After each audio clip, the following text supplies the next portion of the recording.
বলছি, এমন কি কোনো মানুষকে আপনারা চেনেন যারা গরম গরম নরম নরম ভেটকি মাছের ফিশ ফ্রাই খেতে ভালোবাসে না? কি চেনেন না, তাই তো? তাহলে বলি, hello everyone, welcome back to Rayanish blogs. আসুন আমার সাথে। টানটারান, এটাই হচ্ছে সেই সারপ্রাইজ। ভেটকি মাছের ফিলের সাথে চিংড়ি মাছও আছে। শুরু করে দিই আজকে গরম গরম ফিশ ফ্রাই আর প্রন কাটলেটের প্রস্তুতি। আমরা বাড়িতে তো এটা মাঝে মধ্যেই খাই, তাই ভাবলাম এইবার আপনাদের সাথে এই রেসিপিটা শেয়ার করি। যারা যারা জানেন তাদের জন্য তো খুব ভালো, আর যাদের জন্য এটা নতুন, রেসিপিটা কিন্তু প্রচণ্ড ইজি আর প্রচণ্ড টেস্টি হয়। তাহলে বলবো সাথে থাকুন, দেখতে থাকুন। আশা করি এই স্পেশাল কুকিং ব্লগটা আপনাদের ডেফিনেটলি ভালো লাগবে।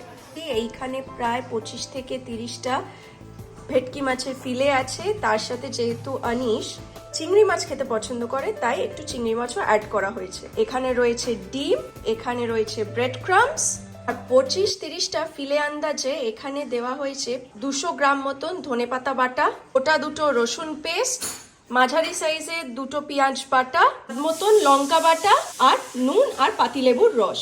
এটা ম্যারিনেট করে রেখে দিয়েছি আমরা মাছটাকে। ওই ধরুন 2 ঘন্টা মতন আমরা ম্যারিনেট করে রেখে দিয়েছি। এখন ঘড়ির কাঁটায় বাজে ডট 2টো।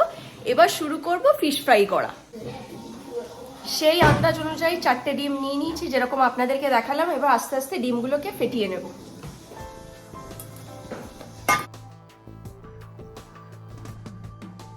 ডিম তো ভাঙা হয়ে গেছে। এবার এর মধ্যে আন্দাজ মতন একটু নুন আর গোলমরিচ দেবো স্বাদ অনুযায়ী।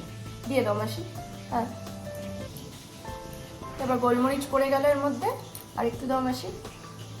ব্যাস। আমি হাত ব্যবহার করাই বেশি পছন্দ করি, কারণ মা, মামনি, ঠাকুমা এদেরকে সবাইকে দেখে এসছি এইভাবেই করতে, তো এটাই বেশি প্রেফার করি। যাদের যাদের যেরকম মনে হবে আপনারা সেরকম ফোক ইউজ করতে পারেন, বিটার ইউজ করতে পারেন। আর এই গোলমরিচের ব্যাপারটা হচ্ছে, এটা যে কোনো রান্নায় দিলে দেখবেন টেস্টটা খুব এনহ্যান্স হয়। কিছু কিছু সময় আমরা এর মধ্যে আজিনামোটো বা এমএসজি দিই, এইবার সেটা দিচ্ছি না। তো এটাই হচ্ছে ব্যাপার। আপনারা চাইলে ইউজ করতেই পারেন, কারণ এখন কিন্তু আজিনামোটোকে সেফ ডিক্লেয়ার করে দিয়েছে। আগে যেরকম বলতো যে উড়ি বাবা খাওয়া বিষের সময়, এখন কিন্তু সেই ব্যাপারটা নেই। এবার এই ম্যারিনেট করা মাছগুলোকে একটু উল্টে পাল্টে নিই। খুব সুন্দর ম্যারিনেট করা হয়েছে কিন্তু দেখুন।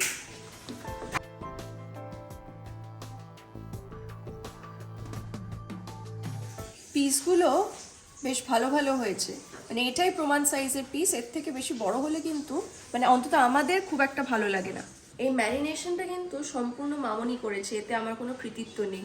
এবার একটু আন্দাজ মতন বিস্কুটের গুঁড়ো ঢেলে নিই।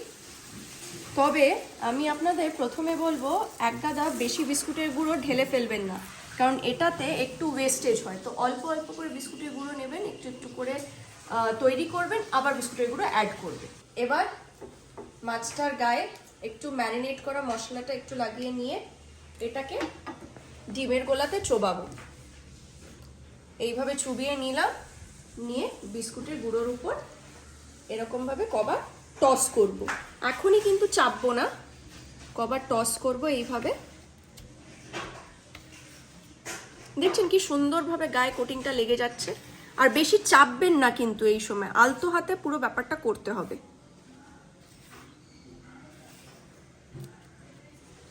একটা বেসিক শেপ দিয়ে নিচ্ছি হাতের আকারে। আর বাই দ্য ওয়ে বলে দিই, আমি কিন্তু দুটো হাতই খুব ভালো করে ওয়াশ করে নিয়েছি, তো ওই ব্যাপারে কিন্তু কোনো কম্প্রোমাইজ করিনি, চাপ নেবেন না। এইভাবে আমি একটু ঠেসে নিলাম। এবারে বিস্কুটের গুঁড়োটাকে আমি একটু সাইডে করে দিয়ে একটা ভোঁতা ছুরি নিয়েছি, দিয়ে সাইডগুলোকে আলতো আলতো করে একটু শেপ করে নেব।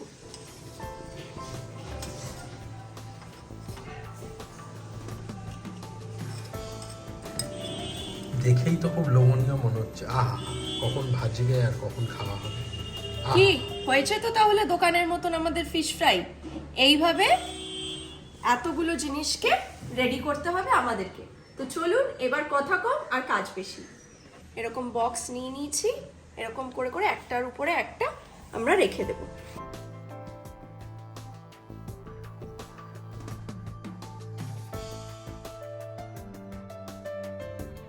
এবার দেখুন, আমাকে হেল্প করবার জন্য আরেকজন কে চলে এসেছে। একটু মুখটা দেখাও। কবে থেকে বলছে ফিশ ফ্রাই করো, ফিশ ফ্রাই করো। আমাদের টুকটাক নয় শরীর খারাপ, নয় নেমন্তন্ন লেগেই আছে, ফিশ ফ্রাই আর করা হচ্ছে না। এই দেখো কি করছো? চিংড়ি।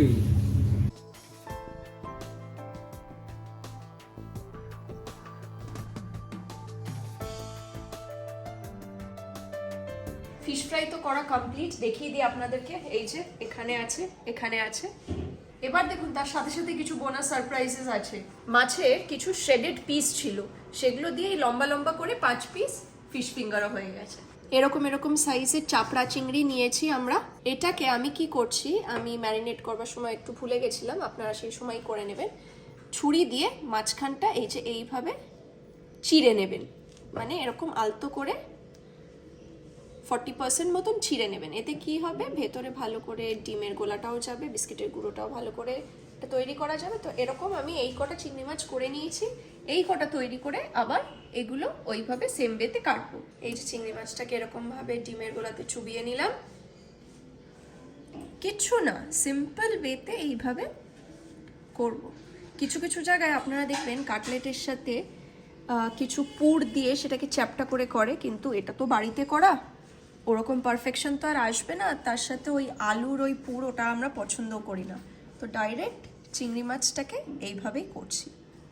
এটাতে ছুরি ব্যবহার করার কোনো দরকার নেই। বাই দ্য ওয়ে আরেকটা কথা বলে দিই, আমরা কিন্তু নিচটাতে ধরুন এইটুকুনি করে কিন্তু আমরা ল্যাজটা রেখেছি, যাতে দেখতেও সুন্দর লাগে আর ধরে খেতেও সুবিধে হয়। তৈরি হয়ে গেছে এই যে চিংড়ি মাছের কাটলেট, ছোট্ট সুন্দর। এইভাবেই বাদবাকি এই সবগুলোকে চটপট করে দিই। সব করা শেষ। এই যে দেখতেই পাচ্ছেন ফিশ ফিঙ্গার, প্রনের, এটা কি বলবো, একটা চ্যাপটা পকোড়া মতন, কারণ এগুলো ওই লাস্টে পড়েছিল, সেইটা নষ্ট করবো কেন, সেটা দিয়ে দুটো করে নিয়েছি। ফিশ ফ্রাই আর এই যে সুন্দর সুন্দর প্রন পকোড়া। কিন্তু ভিডিও কিন্তু এখানেই শেষ নয়, জিনিসটা ভাজা হোক, মেয়োনিজ দিয়ে আর একটু পেঁয়াজ দিয়ে খাই, তবেই তো বলতে পারবো কিরকম হয়েছে। তো এখনো কিন্তু ব্লগটা বাকি, সাথে থাকুন, দেখতে থাকুন রায়ানিশ ব্লগস। আর যারা এখনো সাবস্ক্রাইব করেননি, এক্ষুনি সাবস্ক্রাইব করুন আর ভিডিওটাকে লাইক করতে একদম ভুলবেন না। দেখুন, চলুন ভাজা টাজা হোক, আমরা যখন খাবো তখন আপনাদেরকে বলবো কেমন হয়েছে। আর রেসিপি রিলেটেড আরেকটা কথা আপনাদেরকে বলে দিই, আপনারা একটা কাজ করতে পারেন, যদি দেখেন যে মাছটা খুব নরম হয়ে গেছে, মানে পুরোটা তৈরি করার পর আপনারা 1 ঘন্টা ফ্রিজে রেখে তারপরে ভাজতে পারেন, পুরো ব্যাপারটা সলিডিফাই হয়ে যাবে, খেতেও ভালো লাগবে। ফিশ ফ্রাই আর চিংড়ির কাটলেট, এদিকে আনিসেরও পাতে পড়ে গেছে, সাথেও নিয়ে নিয়েছে মেয়োনিজ। এবার বলো মুখে দিয়ে কেরম লাগছে? ভালো হয়েছে সত্যি? খুব ভালো। দেখুন রায় আরম্ভ করে দিয়েছে। কি কেমন লাগছে খেতে? মুখ কি আর সামলানো যায়, দারুণ লাগছে, ক্রিস্পি হয়েছে, ভেতরটা নরম। রায়া আনিশ ব্লগস নামেও কিন্তু আমাদের ফেসবুকে একটা চ্যানেল আছে, সেটাকেও লাইক অ্যান্ড ফলো করতে একদম ভুলবেন না। আরও সুন্দর সুন্দর ব্লগ আনার চেষ্টা করবো আপনাদের জন্য। Till then, take care everyone.